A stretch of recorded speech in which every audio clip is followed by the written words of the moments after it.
like, I know you're going to leave eventually, so just please stay close here. to home. So I ended up going to SMU, and I loved it. I got to study whatever I wanted. I got a degree in archaeology. I studied. You did? Yeah, I studied like business within the EU. I lived in Copenhagen. I studied the history of European cinema, and I just got like a really well-rounded education. And what would you say the travel did for you as far as kind of the travel for school? I mean, what did that do for you as a person? I think it's so important for anybody to go live in a different culture and experience different things. And, you know, it's a very actory thing to say probably, but of course it just helps you get a fuller experience of the human existence that's not just in the US, because we have a very specific lifestyle here that is nowhere else, you know. So did you study any theater over there? I was mainly studying like cinema. Okay. And I went to the theater a lot, but I wasn't in acting classes there. Was it different over there? What was the culture around film in Copenhagen? Well, European cinema is very different. I mean, I think it's, you know, it goes without saying it's a lot more melancholic, and it doesn't always have the American like happy endings at the end. Yeah, I would say that like so depressed. That to me would be the most obvious difference. Is, but yeah, I mean, I think you just gotta, like, if you want to be a part of this, you gotta know where the history of things are coming from. You know? So that was maybe freshman, sophomore year? When did you go? That was my junior year. Junior year? Yeah. That's great. Yeah. And then you came back and you ended up graduating from SMU. Yep. And then you were like, it's time for me now to launch my career. I knew what I had to do. Yeah. And so the courses that you're studying in college, are they honing your skills like for auditions, for theater? What are they doing as far as your acting? Honing my swagger. Okay. I would say, I mean, I say that as a joke, but I think but you do so have much, it. Well, because of my intellect and because of my, you know, mental capacity, and I think I'm very business minded. I, you know, studied business, and I think that, you know, so I would say that was more of my focus of having kind of like the business sense around this industry, because there's a lot of actors out here who don't have the business sense to protect themselves or to thrive. I think that's so important, especially for women or young women that come out here, to know that there's another side to the business that isn't always pretty, that you need to be able to have a business mind to not just negotiate, but also keep your opportunities alive for what you feel you're worth. Totally. And so that's great that you did that. So you would tell young girls too, hey, don't just study theater or cinematography or acting, just get a business degree too. Yeah. I mean, I think people should do what's true to them or what's right for them always. So, but yeah, I think, you know, I think people should do whatever fulfills them or whatever they have interests in, but also just being smart and having a business savvy. You know what I mean? You don't have to go to college and go to business school to do that, but just know the ways that we can protect ourselves as artists. Completely. And now, did your sisters, you have three, right? Yes, three sisters. Did your sisters go into acting at all? No, not at all. Everybody's different. Yeah, one of them has a fashion line. The other one has a travel agency to Cuba for North Americans. She's married to a Cuban guy. And yeah, we're all on very different life paths, which is great. That's amazing. And so your parents support all these different developments as kids too. Yeah. Which is beautiful. Yeah. And we have very open parents that were always like, and actually what my mom said to me and my dad said to me always growing up, they said, just find your passions. Just find what sets you on fire and what, like, you know, makes you feel alive. And they've said that to me my whole life. And, you know, you kind of look for those little moments where you're like, I'm really into this. Or where you go into flow state and you're like, this might be my jam.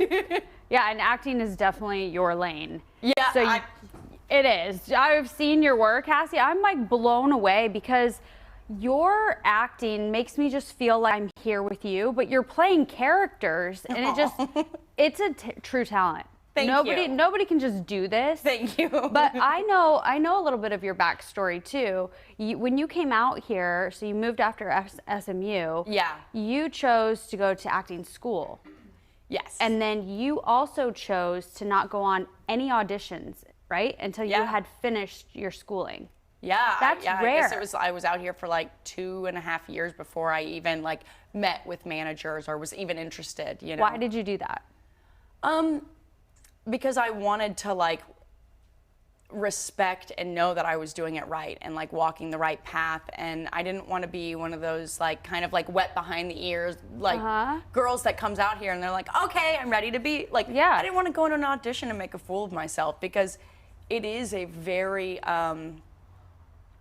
it's harder than you think to look natural. Like even when I had my sisters help like tape things for auditions, I forget. I'm like, what? Why would you say it like that or whatever it might be? But you know, it's like it. I just wanted to do it the right way, and I know when I wanted to go in, I wanted to set and you know, make great first impressions. Mm-hmm. Because some of the rooms you get in, you only get one impression. Yeah. And so if you're blowing that, it's like, see you later, Hassie. Yeah, you didn't do that. Yeah. Which is great. I mean, there's probably a few I did that on, but I always say acting's like golf. Sometimes, some days you have your days, and other days you don't. Yeah, yeah. Well, I think you've got it together now, because after you transitioned from schooling and then your next steps were getting a manager and agent, what was it like for you from there? After, you know, I mean, I think you learn to audition well, you know, and I equate it to being a good test taker in school. It's like, it's a very specific, it's very different than acting, you know, and I actually worked for a casting director for a while. And what were you doing? Were you behind the scenes? You were tapes, filming? I was making calls, and and I learned so much from running tape and just watching the energy in which certain people kind of like come into a room with, and also like kind of how some people can walk into a room and being like just forcing this like, I'm totally cool energy. Yeah. And it's like, you know, I just like you're like, thank you for teaching me what not to do. To walk into a room. Yeah. But yeah, I think there's a little bit of just knowing, you know, having social awareness and being able to read the room. And you know, people are so glued to their phones now. I think people are losing that ability to pick up social cues, and you know, of course, that is the most human thing, and that's so much of what acting is. So I felt really lucky to have responding too, like off of a person that you're working with. Yeah. It's like do you ever go in a room though and like the producers they're like looking down, they don't even look at you? Like, what do you do with that? I mean, I've had them eating their sandwiches in the middle of my audition, or like get a call, like La La Land, that like Emma Stone, like that horrific scene where I'm like, I think every actor watched that and was like, oh, because we've all been there, you know, and it just feels, I'll spin this in a positive way. I have so much appreciation for the nice casting directors out there that are like so engaging and encouraging and like safe places for actors to play, because and make time, and they put down what they're doing to say, you've probably spent 2 to 3 days working on this. Let's see your take on this character. And so you've coached it, you've driven here for 4 hours, you know, like by the time you get here, like, let me give you your opportunity. 100%. Yeah, So I love that too. I think, that's a whole specific side of the acting world, is learning to, because it's a very nerve-wracking thing. I mean, I still get nervous before auditions, and especially when it's like someone, you know, like I think part of the beauty of me is that I don't know everyone's name in this town and whatever, and I'll like coach on something with someone or like run lines with someone, and they're like, oh man, did you see who this producer is? That's she's a really big deal. And I'm like, you know, that I don't care to know that stuff. I just want to go in and do my thing. And but the levels you keep getting to, you're going to know everyone soon, Hassie, because they all know you. Yes, this is true. So God be willing. Yes, no, it's happening and growing, and so it's beautiful to watch how your career and your purpose has evolved, because you knew what you wanted to do as a kid, being exposed to it from your family, and then you worked in different areas to hone your well-roundedness as a person, and Yeah. then coming out here and then learning the craft, then auditioning, and now you're getting opportunities.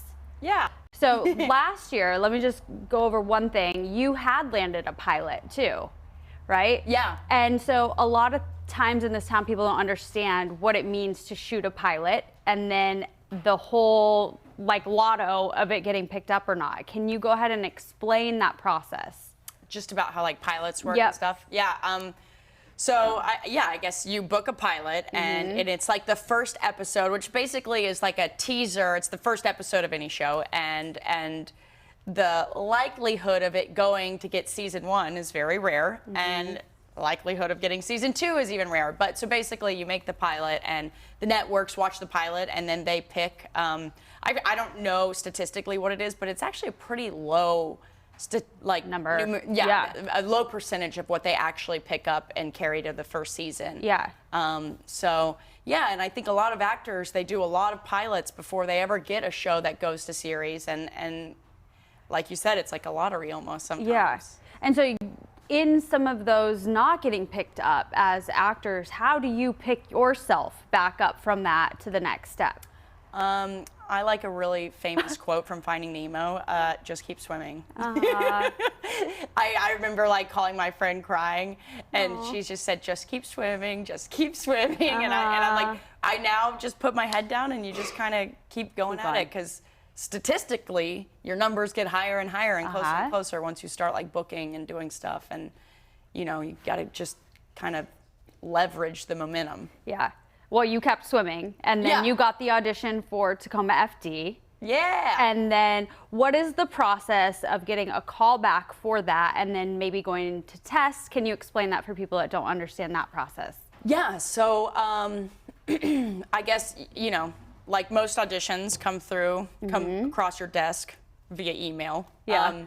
And you go in and you hope for the best, and sometimes you get feedback and sometimes you don't. I mean, a lot of actors like kind of almost like pester their agents and managers, like, can you get feedback? Can you get feedback? And I just kind of let it live, you know, like having worked in casting, I'm like, I know more times than not, it has nothing to do with your performance. It can have to do with your height or your eye color or your skin tone next the other against the lead.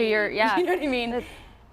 So I feel like I'm really good at like letting auditions like go as soon as I leave the room. But so yeah, then you get a call back, and then for a lot of times for pilots, then you'll have like a producer or a network session.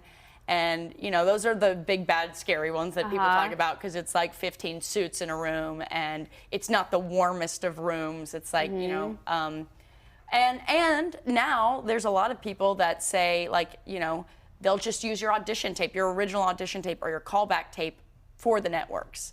Great. Because they know that it's like, it's like taking the SATs or something. It's a lot of times the best actor gets weeded out because they're not the best auditioner or something like that. So I think that's a really cool thing for the actors now, that they're kind of protecting them and saying, you know, we'll just use your tape from the first audition. And, you know, so yeah, I think that's pretty much. And so you got Tacoma FD. What was that phone call like when you booked the only lead female on the show?